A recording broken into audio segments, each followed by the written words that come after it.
A bit of clarification before we get started. Sometimes I do a single chapter review of my dress-up darling. Other times, I wait until a couple of new chapters post. I know a lot of you were wanting me to do a video on chapter 108, but I didn't think there was enough meat to sink a 10-minute video into. So I figured I'd wait until chapter 109 came out.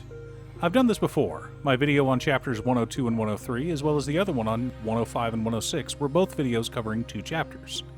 If we have a big chapter that deserves its own video, like chapter 107 did, or chapter 101, which is what started this whole series, I will do a single chapter review. Anyway, sorry about that rant.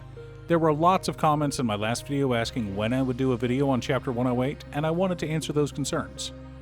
Welcome once again to Musings by Danon. Blah blah blah, like and subscribe. You know the drill.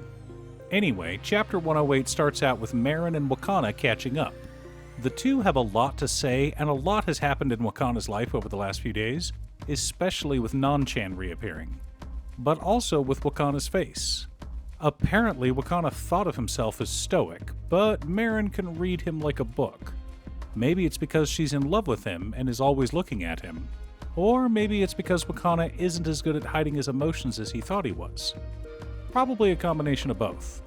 I mean, if anyone can get him to feel anything, it's gonna be Marin. Of course, he's feeling all sorts of things with how close Marin is sitting. But Marin can't help herself. She's been holding back these feelings for months, prepared to bury them. Now they're bursting forth and she can't help but wrap her entire body around Wakana. Marin is back to her old, unflappable self. Even when Wakana points out to Marin that she's being a little close, subtly letting her know that he's uncomfortable, she replies, "But we always sit like this."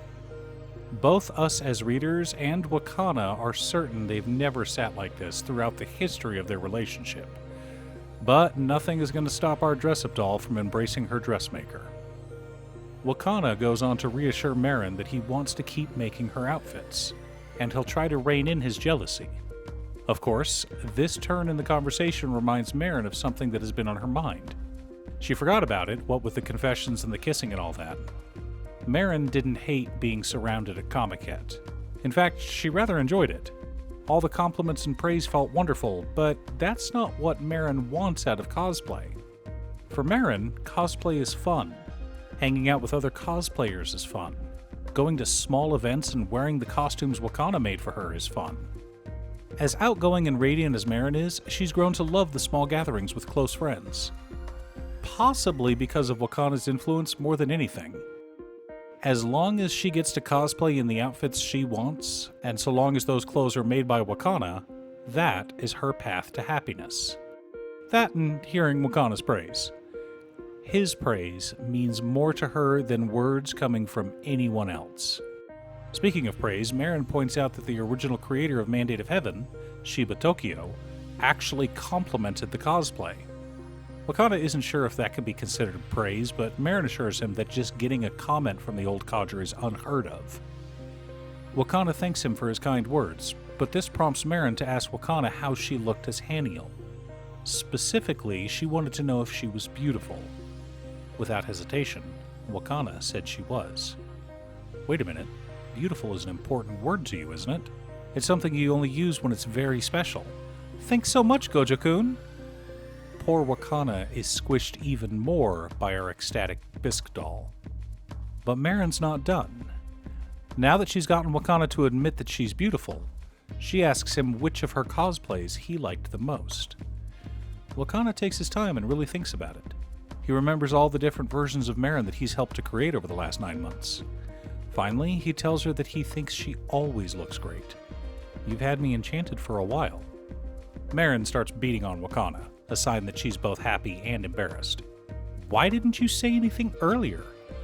"'Cause I didn't think about it until now." "Then say it now." And now we come to a beautiful and soft scene.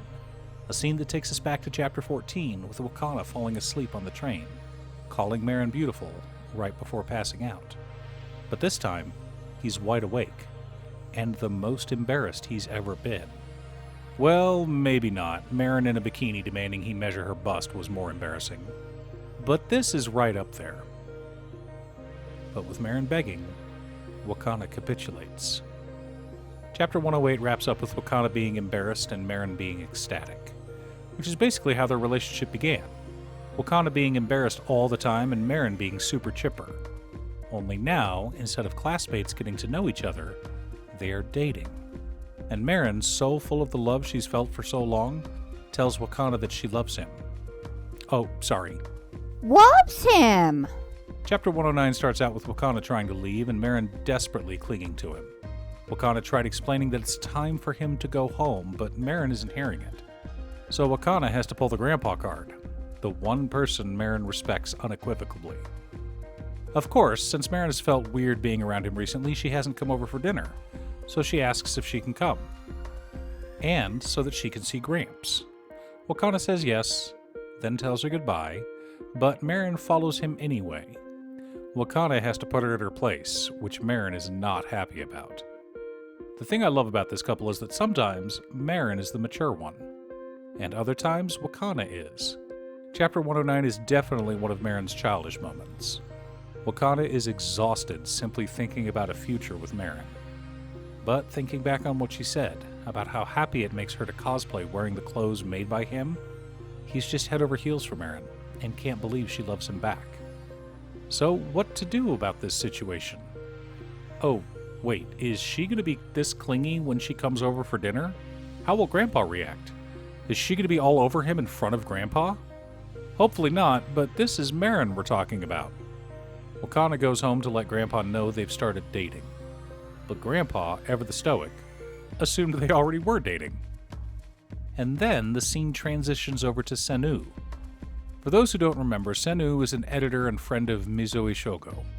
Mizoi is a mangaka and friend of Tokyo, the mangaka behind Mandate of Heaven. Back in Chapter 101, Seno, who is obsessed with cosplayers, idols, and gravure models, called Mizoi freaking out about Marin's Haniel cosplay. No one has any idea who she is, where she came from, what her handles are, or anything. And ever since then, Seno's been obsessed with finding out who Princess is. Well, one day, while doom-scrolling, he comes across some new photos of one of his favorite cosplayers, Amane. Yes, that Amane. The one we met all the way back in Chapter 40 and who taught Wakana and Marin some of the tricks of crossplaying. That's cosplaying a member of the opposite gender, for those who don't know. Anyway, Seno notices some of the new photos from Amane, specifically from the coffin party. And right there, cosplaying as one of the nuns. Could that be? Is there any way? She has the same facial lines. Yes, it must be. He's found his princess. Instantly, Seno sends a message to Amane requesting more information about this mysterious cosplayer. And winds up blocked. Good for Amane. Freaking out, Seno desperately calls Mizoi asking for his help. He just wants to find out more about Princess. You've got to help me. Please just send a message to Amane explaining who I am.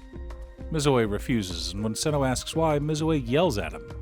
Not only is he wasting his time right before his deadline, Mizoi uses his real name on his manga and on social media. Why would he ever message someone he doesn't know? As punishment, Seno is now banned from talking about cosplayers ever again. And that brings us to the end of Chapter 109. So let's discuss what happened and where I think the series is heading. We're all happy that our favorite couple has finally gotten together, but Marin might not be as recovered as we thought she was. Her Marinisms have been off the charts. She went from speaking, if not formally, at least somewhat normally, to over-the-top Gyaro speech after hearing Wakana's confession in Chapter 107, and she didn't really slow down in Chapter 108 or 109. But life must go on, and Wakana does have to go home, which Marin was not prepared for. She does not want to leave his side. Remember, Marin is always alone. And yes, they did make plans for the future, but the future is later. Right now, Wakana is leaving her, and Marin does not want that. Of course, this behavior makes Wakana worried about the future. How will she act in front of Grandpa? How will she act in front of their friends? And what will happen with Seno and the other adults that Marin has met, like Abe, the one who approached Marin at Comiket and tried to recruit her to be a professional cosplayer? Remember, Marin and Wakana are still first years. Despite reading this series for years, less than a year has passed in the manga. Wakana started making costumes for Marin roughly in May, and it's now January. That's 9 months. Marin says she just wants to cosplay for fun with her friends, but adults have their ways of interfering with the plans of children. Here's what I think we're in for. I'm not sure of the order, as these are predictions, and I've been wrong before. First of all, Marin and Wakana are going to have another meeting with the cosplayers. The meeting will probably be called by Amane. While there, everyone will congratulate Marin and Wakana for officially becoming a couple, but most will have Grandpa's reaction. Marin is slowly learning how to be a girlfriend in public. She's got a lot of repressed affection that is now bursting forth, so I think that may take some time. Anyway, Amani will pull Marin aside to let her know about the guy creeping on her, and Marin will let everyone know about her plans. She wants to continue cosplaying, but in small settings, like the coffin game they did a few months ago. Maybe this time she can convince Wakana to cosplay with her. As far as the future, I think Marin is set on doing cosplay as a hobby, and I think she will cut back on her modeling as well, in order to stay out of the public eye, which means she needs to decide on a college. Personally, I think her choice of college will be based on location. She'll want one near where Wakana is apprenticing as a Kashirashi. This way, they can start their new happily ever after story. But that's just my prediction. I'm excited for the next chapter coming in just a couple of weeks. Where do you think the series is going? How many more volumes do you think we're going to get? Will Fukuda-sensei wrap things up in just a few more chapters, or will they stretch it out for another 100? Either way, I've enjoyed the ride, and I'm happy to continue doing videos on the series. Thanks for tuning in. Once again, a huge shout out to my editor Cute Stuff. I couldn't make these videos without her. If you'd like to hire her to edit your own videos, she can be reached at cutestuff.edits@gmail.com. Link is down below. If you're looking for ways to support the channel directly, you can head on over to patreon.com/Danon. There are several tiers to choose from. You can pick an anime or manga for me to do a video about, or you can join our monthly manga club. I also want to give a quick shout out to all of my patrons: Waffles, Jiraiya, Danny, Muffins, Marcus, Brett, Roxy, Alex, Borgie, Nazwin, Konga, Aaron, Chris, Robert, Austin, William Pye, Kazaris, Booksu, Patrick, Travis, Naffy, Sean, and Michael. You guys are awesome. I post new anime or manga videos often, or you can click here to watch additional videos. Again, thanks for watching, and I'll see you all again next time on Musings by Danon.